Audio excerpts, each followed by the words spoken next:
we've made it to lesson 5.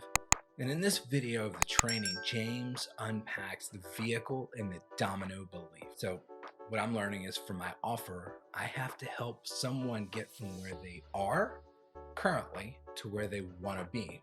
So they're currently in the problem, and I need to identify what that problem is. And they don't want to be there. They want to be out of the problem, and the vehicle gets them from the problem to where they want to be. So the vehicle is basically how they get transported. In this case, where they want to be is where my paid offer is going to help them get to. But, and this is a really big but, neither me or my paid offer is the vehicle. For me, it was a don't pass go moment, and this finally made sense. So in my case, I am producing a course to help podcasters set up a video podcast.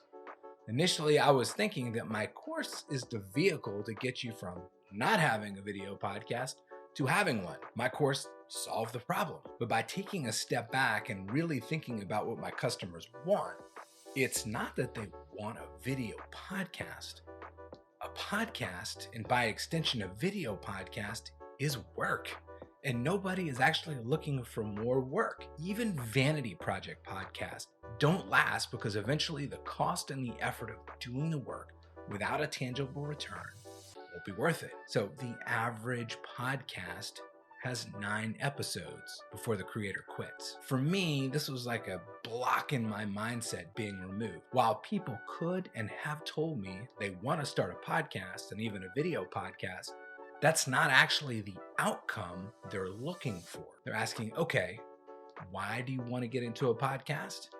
And that gets to the next level of the real problem they're trying to solve and going deeper and deeper, asking, okay, you want a podcast because of this, but why do you want that? My customer is actually looking for audience growth and a way to connect authentically with that audience that will lead to their ability to monetize their efforts. So in thinking about the outcomes they ultimately want externally, they want to be able to monetize the podcast. And because the audience size is sufficiently large, that's how they're going to do it.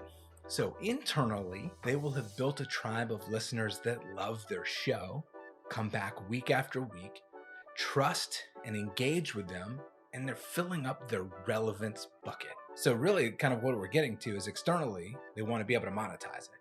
Internally, they want to fill up their relevance bucket. Are people coming to me because I'm the answer? So ultimately, being relevant and paid to be such is what they want.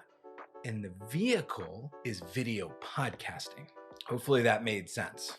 I'm not the vehicle. My course isn't the vehicle. Video podcasting is the vehicle that gets them from where they are with a limited audience to where they want to be with a big audience and relevance.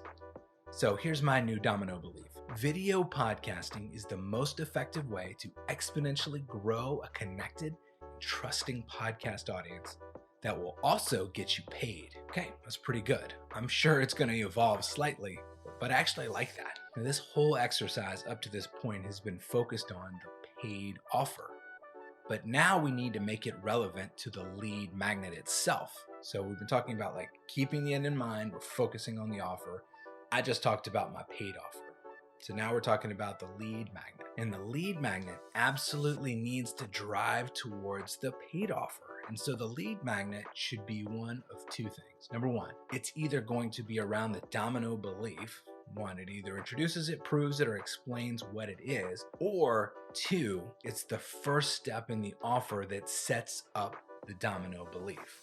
1, it could be a video. 2, the studio tour. So that's kind of what I'm going to do. I'm going to set up like, here's my equipment and here's a studio tour. And that's really the first step in having a video podcast, is just having the right tools and equipment available to actually make it happen. Then you have to set it up and all of that. So I'm going to choose to use that second option, just like we talked about, by creating a lead magnet that provides the equipment that I use and a studio tour showing it set up and in action. That's it really for lesson 5. And frankly, I'm feeling pretty good about all of it so far. If you found this video and want to follow along and check out the course that I'm actually going through here, this is part of BBD, but this part, your first 100 leads, is free. So be sure to check out the link in the description below for the first 100 leads course itself. Until next time, We'll see you soon.